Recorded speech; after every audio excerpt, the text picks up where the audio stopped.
A new study has been conducted showing that eating a meal of around 100 grams of protein can stimulate muscle protein synthesis for around 12 hours. When in comparison to that, if you eat a meal with around 30 grams of protein in it, you're going to see around a 4 to 6 hour increase in muscle protein synthesis.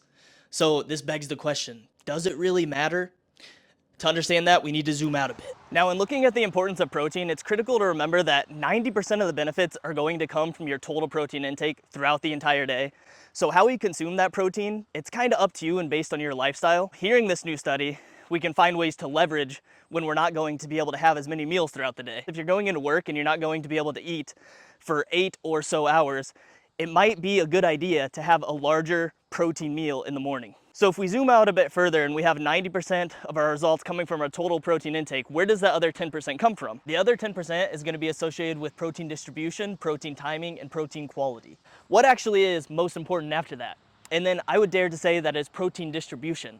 Multiple studies before this one have shown that 3 to 6 meals a day is probably optimal for muscle protein synthesis and building muscle in general. With this new study, we can probably say that protein distribution doesn't necessarily matter as much, because if you're consuming large amounts of protein in the morning and then another large amount in the evening, and you have that muscle protein synthesis over a longer period of time, the muscle growth in theory is going to be relatively the same. Next up is protein quality, and if you eat meat, you probably don't even have to worry about this whatsoever.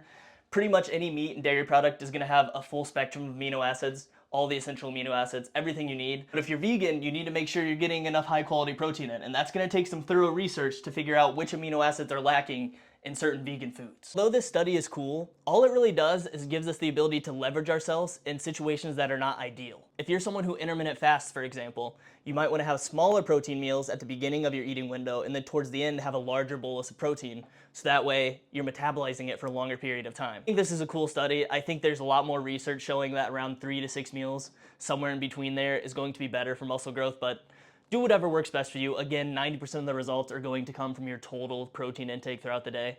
So don't overcomplicate it. Just get your protein in somewhere between 0.8 and a gram per pound of body weight, and you're gonna be good. You're gonna build muscle, you're gonna feel great.